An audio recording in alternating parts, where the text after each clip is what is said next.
La fois précédente, nous avons vu que Dieu est amour, que c'est non seulement son identité, mais sa nature.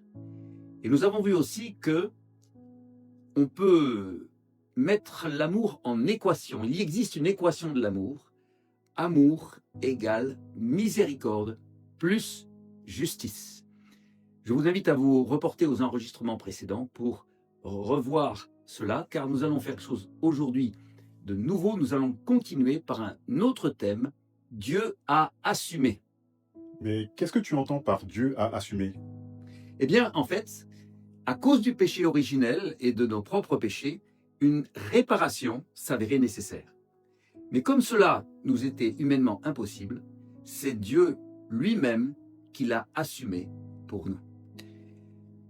Nous allons lire ensemble dans la lettre aux Romains chapitre 8, les versets 3 et 4, et dans la deuxième lettre aux Corinthiens chapitre 5, les versets 19 et 21.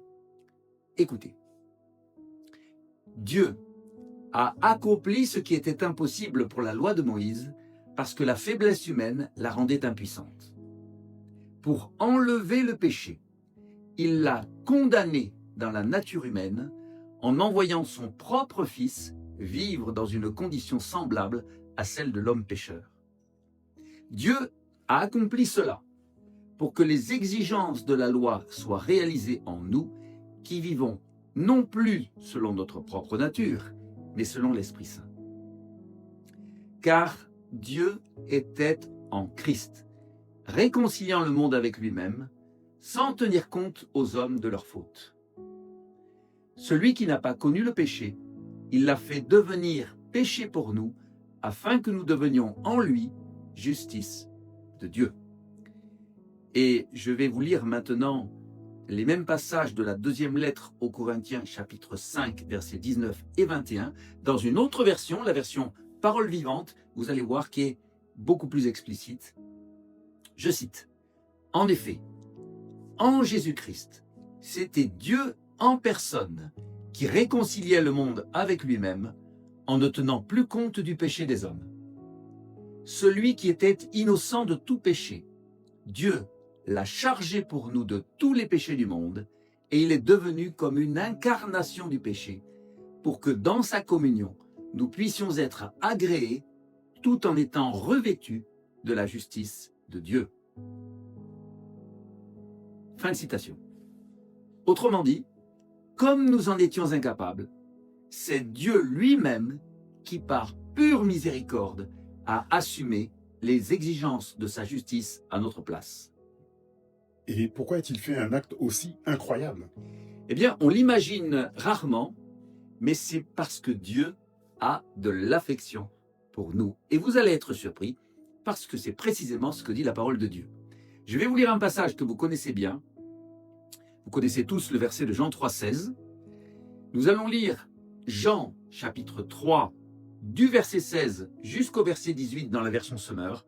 Et vous allez voir qu'il en ressort que Dieu a de l'affection pour nous. Je cite, « Oui, Dieu a tant aimé le monde qu'il a donné son Fils unique, pour que tous ceux qui placent leur confiance en lui échappent à la perdition et qu'ils aient la vie éternelle. En effet, Dieu a envoyé son Fils dans le monde, non pas pour condamner le monde, mais pour qu'il soit sauvé par lui. Celui qui met sa confiance en lui n'est pas condamné, mais celui qui n'a pas foi en lui est déjà condamné, par le fait qu'il n'a pas mis sa confiance en la personne du Fils unique de Dieu. » Et nous allons prendre ces versets les uns après les autres et nous allons les analyser en profondeur et vous allez voir comme c'est riche ce qu'il en ressort. Verset 16, le début du verset 16 nous dit « Dieu a tant aimé le monde ». En fait, le verbe qui est traduit en français par « aimer » vient du verbe grec « agapao », qui signifie précisément « chérir », manifester de l'affection. Autrement dit, on pourrait traduire par « Dieu a tant chéri le monde qu'il a donné son Fils unique ». Est-ce que nous nous rendons compte que Dieu a de l'affection pour nous et même de la tendresse? Eh bien, c'est ce qui est développé ensuite. La suite du verset 16. Dieu a tant aimé le monde qu'il a donné son Fils unique. Qu'il a donné son Fils unique. Dieu nous a donné ce qu'il a de plus cher. En son Fils, c'est le Père lui-même qui se donne. Souvenez-vous, le verset de 2 Corinthiens 5, 19. Dieu était en Christ, réconciliant le monde avec lui-même. En Jésus-Christ, c'était Dieu en personne qui réconciliait le monde avec lui-même. Et est-ce que tu peux nous en dire un peu plus? Oui, bien sûr. En fait, le Nouveau Testament a été écrit en grec, qui était, à l'époque de Jésus, la langue internationale du bassin méditerranéen. Les auteurs du Nouveau Testament utilisent deux mots pour nommer Dieu. Le premier est le mot « kyrios », qu'on retrouve dans la liturgie catholique, par exemple, quand on dit « kyrie eleison », kyrios, qui signifie « Seigneur », et qui, dans le Nouveau Testament, est employé surtout pour Jésus. Le second est le mot grec « théos », qu'on retrouve dans le mot français « théologie ». Ce mot « théos » désigne Dieu le Père. Dans ce verset de 2 Corinthiens 5, 19, c'est précisément le mot « théos » qui est utilisé.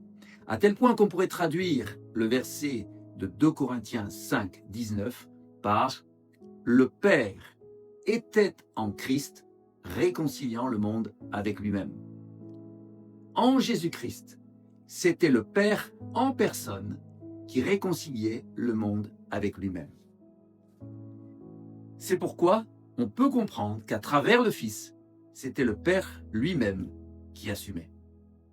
Nous aurons bien sûr l'occasion d'y revenir et de développer ce sujet ultérieurement. Ça, c'est la miséricorde de Dieu. Parce que vous êtes d'accord avec moi que, par définition, la justice ne donne pas, elle exige. Mais Dieu ne nous prend jamais rien. Il donne et il se donne lui-même. Et ça va plus loin. La fin du verset 16 nous dit « afin que quiconque ». Quiconque, mais je suis quiconque. Je suis quiconque.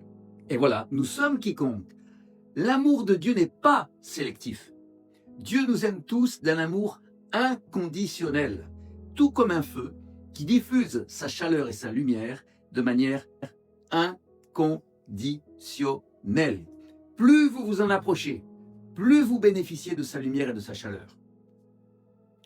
Et la fin du verset 16, que vous connaissez, « Quiconque croit en lui ne périsse pas, mais qu'il ait la vie éternelle. » C'est vrai, l'amour de Dieu est inconditionnel, mais pour en bénéficier, pour bénéficier du salut et des bénédictions de Dieu, il y a quand même une condition.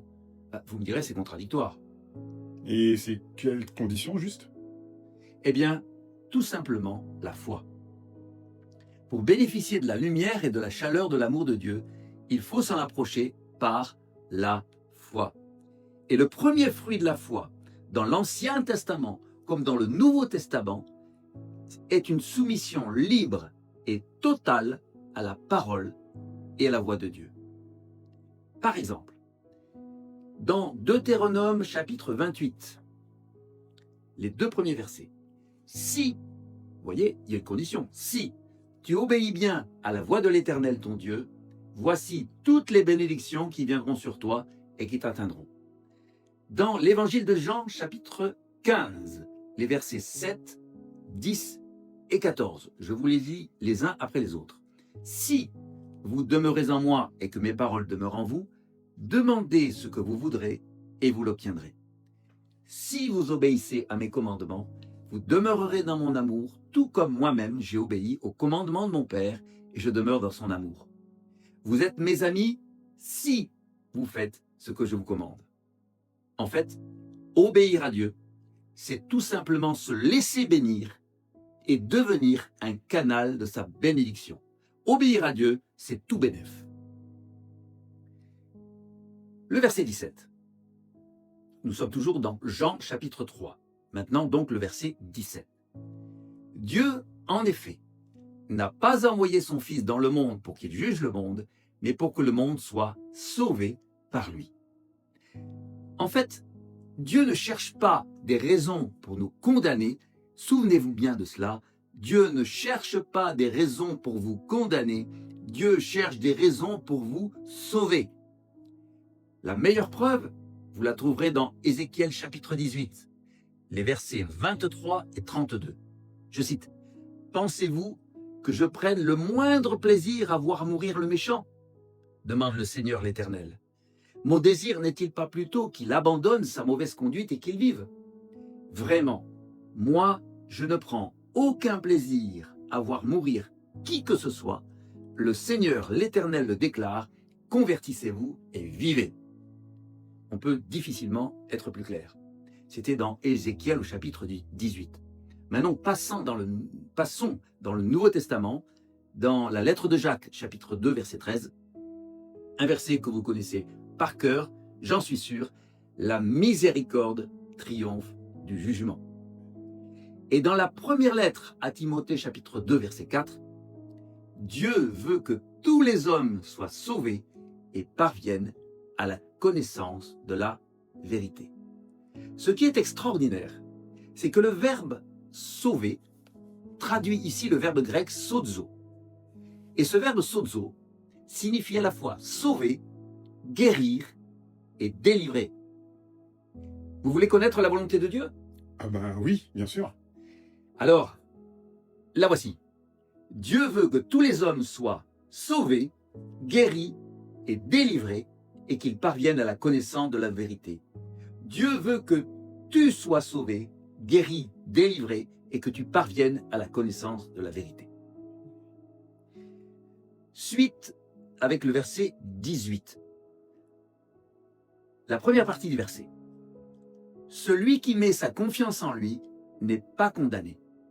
Celui qui met sa confiance en lui n'est pas condamné. Ça, c'est encore la miséricorde de Dieu. Dans ce verset, la miséricorde vient de nouveau en premier parce que dans le cœur de Dieu, la miséricorde est prioritaire. Dans le cœur de Dieu, la miséricorde est prioritaire. Dans le Nouveau, comme dans l'Ancien Testament. Souvenez-vous, dans Exode chapitre 34, verset 6, l'Éternel se présente à Moïse et lui dit « L'Éternel est un Dieu de grâce et de compassion, lent à la colère et riche en bonté, c'est-à-dire en miséricorde et en vérité. » Vous voyez que la bonté et la miséricorde est toujours mis en évidence en premier. Et maintenant, nous voyons aussi qu'il y a aussi une justice, car la miséricorde n'est pas une bonté molle. La miséricorde est toujours accompagnée de la justice. D'ailleurs, est-ce qu'un amour qui ne serait pas juste serait vraiment de l'amour? Et est-ce qu'une justice qui ne serait pas empreinte d'amour serait vraiment de la justice? Donc, c'est pourquoi dans l'amour de Dieu, il y a toujours miséricorde et justice. Et c'est ce que nous allons voir dans la suite du verset 18. Je cite. « Celui qui n'a pas foi en lui est déjà condamné par le fait qu'il n'a pas mis sa confiance en la personne du Fils unique de Dieu. » Ça, c'est la justice de Dieu. Qui dit justice, dit jugement alors. Oui, c'est vrai. Et c'est précisément ce que Jésus va développer toujours dans l'évangile de Jean, au chapitre 3, au chapitre 5 et au chapitre 8. Tout d'abord au chapitre 3, les versets 35 à 36. Toujours dans la version Semeur. Le Père aime le Fils et il lui a donné plein pouvoir sur toute chose. Qui place sa confiance dans le Fils possède la vie éternelle. Mais celui qui ne met pas sa confiance dans le Fils ne connaît pas la vie. Il reste sous le coup de la colère de Dieu. Certaines versions diront il reste exposé à la colère de Dieu. Dans Jean, au chapitre 5, je vais maintenant vous lire les versets 21 à 30. En effet, comme le Père relève les morts et leur rend la vie, ainsi le Fils, lui aussi, donne la vie à qui il veut. De plus, ce n'est pas le Père qui prononce le jugement sur les hommes. Il a remis tout jugement au Fils, afin que tous les hommes honorent le Fils au même titre que le Père. Ne pas honorer le Fils, c'est ne pas honorer le Père qui l'a envoyé. Oui, vraiment, je vous l'assure. Celui qui écoute ce que je dis et qui place sa confiance dans le Père qui m'a envoyé possède dès à présent la vie éternelle et il ne sera pas condamné. Littéralement, il ne vient pas en jugement, il échappe au jugement. Car déjà, il est passé de la mort à la vie. Oui, vraiment, je vous l'assure, l'heure vient, et elle est déjà là, où les morts, ici Jésus parle des morts spirituelles, dès aujourd'hui, les morts entendront la voix du Fils de Dieu, et tous ceux qui l'auront entendu vivront. En effet, comme le Père possède la vie en lui-même, il a accordé au Fils d'avoir la vie en lui-même. Et parce qu'il est le Fils de l'homme, il lui a donné autorité pour exercer le jugement. Ne vous en étonnez pas. L'heure vient où tous ceux qui sont dans la tombe, Jésus parle maintenant de tous les morts à la résurrection finale. Donc, tous ceux qui sont dans la tombe entendront la voix du Fils de l'homme. Alors, ils en sortiront. Ceux qui auront fait le bien ressusciteront pour la vie, et ceux qui auront fait le mal ressusciteront pour être condamnés. Moi, je ne peux rien faire de mon propre chef. Je juge seulement comme le Père me l'indique, et mon verdict est juste, car je ne cherche pas à réaliser mes propres désirs, mais à faire la volonté de celui qui m'a envoyé. Et mais tu peux nous en dire un peu plus? Oui, bien sûr. En fait, Jésus nous dépeint ici trois tableaux. Trois tableaux. Le premier tableau va du verset 21 au verset 23. Jésus nous présente l'œuvre divine de la résurrection et du jugement. Je vous relis ces versets, toujours dans la version Semeur. En effet, comme le Père relève les morts et leur rend la vie, ainsi le Fils, lui aussi, donne la vie à qui il veut. De plus, ce n'est pas le Père qui prononce le jugement sur les hommes, car il a remis tout jugement au Fils, afin que tous les hommes honorent le Fils au même titre que le Père. Ne pas honorer le Fils, c'est ne pas honorer le Père qui l'a envoyé. Vous voyez qu'ici, Jésus donne une explication générale sur les œuvres plus grandes dont il a parlé au verset précédent, au verset 20, et ces œuvres plus grandes qu'il va accomplir en communion avec le Père.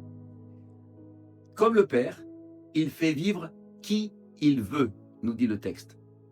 Attention, parce que cette expression ne signifie pas que la volonté de Jésus puisse être indépendante de celle du Père. Non, bien au contraire. Cette expression exprime la puissance souveraine qu'a le Fils de donner la vie du Père, car le Père lui a remis tout jugement pour que tous l'honorent à l'égal de Dieu. Ça, c'était le premier tableau. Le deuxième tableau maintenant va du verset 24 au verset 27. Jésus parle maintenant de la résurrection spirituelle et du jugement actuel. Je cite, « Oui, vraiment, je vous l'assure, celui qui écoute ce que je dis et qui place sa confiance dans le Père qui m'a envoyé possède dès à présent la vie éternelle et il ne sera pas condamné. » Littéralement, il ne va pas en jugement, c'est-à-dire il échappe au jugement, car il est déjà passé de la mort à la vie. Oui, vraiment, je vous l'assure, l'heure vient, et elle est déjà là, où les morts spirituels, dès aujourd'hui, les morts entendront la voix du Fils de Dieu, et tous ceux qui l'auront entendu vivront. En effet, comme le Père possède la vie en lui-même, il a accordé au Fils d'avoir la vie en lui-même. Et parce qu'il est le Fils de l'homme, il lui a donné autorité pour exercer le jugement. Mais tu as parlé de mort spirituelle, qu'est-ce que c'est? En fait, être mort spirituellement, c'est l'état dans lequel nous nous trouvions tous auparavant, c'est-à-dire avant la nouvelle naissance. Nous étions vivants biologiquement et psychiquement, mais notre esprit était mort, parce qu'il n'était pas connecté à la source de vie par le Saint-Esprit. Voilà ce que c'est que la mort spirituelle. On a l'air vivant, mais spirituellement, en fait, on est mort. Par contre, il y a deux bonnes nouvelles. La première, c'est que celui qui écoute Jésus reçoit dès maintenant la vie éternelle. Vous vous rendez compte que vous recevez que vous avez reçu la vie éternelle qui est déjà en vous. Dès maintenant, le Fils de Dieu commence son œuvre de résurrection intérieure, car le Père lui a donné d'avoir la vie en lui-même. Et Jésus la télécharge en quelque sorte, la diffuse en vous, la fait vivre en vous. La deuxième bonne nouvelle, c'est que cette résurrection spirituelle actuelle renferme déjà en elle-même tous les éléments de la résurrection finale à la fin des temps que Jésus annoncera dans le 3e tableau. La grande résurrection de la fin des temps sera alors l'épanouissement de la résurrection spirituelle que vous êtes déjà en train de vivre maintenant. Lors de la résurrection finale, c'est l'être humain tout entier, l'esprit, l'âme et le corps qui sera rendu à la perfection. Amen. Et maintenant, le 3e et dernier tableau de cette partie de Jean au chapitre 5, les versets 28 et 30, qui concerne la résurrection et le jugement à la fin des temps. Je cite, « Ne vous en détonnez pas. L'heure vient où tous ceux qui sont dans la tombe, » ici Jésus parle donc de tous les morts à la résurrection finale. Donc tous ceux qui sont dans la tombe entendront la voix du Fils de l'homme, alors ils en sortiront, ceux qui auront fait le bien ressusciteront pour la vie, et ceux qui auront fait le mal ressusciteront pour être condamnés. Littéralement pour une résurrection de jugement. Moi, je ne peux rien faire de mon propre chef, dit Jésus. Je juge seulement comme le Père me l'indique, et mon verdict est juste, car je ne cherche pas à réaliser mes propres désirs, mais à faire la volonté de celui qui m'a envoyé. Fin de citation. Donc, à la fin des temps, tous les morts entendront la voix du Fils de l'homme et sortiront de leur tombeau. Ceux qui auront fait le bien pour une résurrection de vie, et ceux qui auront fait le mal pour une résurrection de jugement. Jésus n'accomplira pas ses œuvres de lui-même, mais dans une parfaite soumission à celui qui l'a envoyé. Il me semble que tu nous as parlé de 2 autres passages dans l'évangile de Jean. Oui, tout à fait. Il y a aussi un passage dans Jean au chapitre 8 et un petit passage dans Jean au chapitre 9 que je vais vous lire tout de suite. Je cite, « Vous jugez selon des critères purement humains, mais moi, je ne juge personne. Et à supposer que je porte un jugement, ce jugement est vrai, car je ne suis pas seul pour juger, mais avec moi, il y a aussi le Père qui m'a envoyé. Je suis venu dans ce monde pour qu'un jugement ait lieu, pour que ceux qui ne voient pas voient, et pour que ceux qui voient, c'est-à-dire ceux qui prétendent voir, deviennent aveugles. » Jésus est donc au centre du jugement de Dieu et partage les hommes en 2 groupes. Ceux qui croient en lui et sont sauvés, et ceux qui refusent de croire et ne pourront être sauvés. Le jugement est une sorte de tri qui s'opère comme de lui-même entre celui qui croit au Fils et celui qui refuse de croire. En fait, le jugement n'est pas réservé pour la fin des temps. Il se réalise dès maintenant selon que nous optons pour les ténèbres ou pour la lumière. D'une certaine manière, on peut même dire que c'est nous qui nous jugeons à travers nos choix, sachant que Dieu est toujours là pour nous aider à reprendre le droit chemin et pour nous sauver. Par contre, si l'on persiste sur le mauvais chemin et que l'on résiste jusqu'au bout à l'amour de Dieu, c'est très, très dangereux. Cependant, attention à ne pas mettre les gens dans des cases. Oulala, celui-ci avec tout ce qu'il a fait et qu'il n'aurait pas dû faire, et celle-là avec tout ce qu'elle n'a pas fait et qu'elle aurait dû faire. Tu as raison. En fait, ne jugeons pas les personnes à la place de Dieu, car le jugement appartient à Dieu. N'oublions pas que Dieu est miséricordieux et compatissant, lent à la colère, riche en bonté et en fidélité, nous dit le psaume 86. Oui, il serait vain de chercher à tout comprendre. Il y a une part de mystère, je pense qu'il faut respecter. Une chose est sûre, c'est que Dieu est bon, et il n'enverra jamais en enfer quelqu'un qui ne le mérite pas. En effet, l'enfer est l'absence totale de Dieu. Et je reste convaincu qu'à la fin des temps, Dieu aura fait le nécessaire, même envers ceux qui n'ont pas entendu parler de Jésus, pour leur proposer le salut.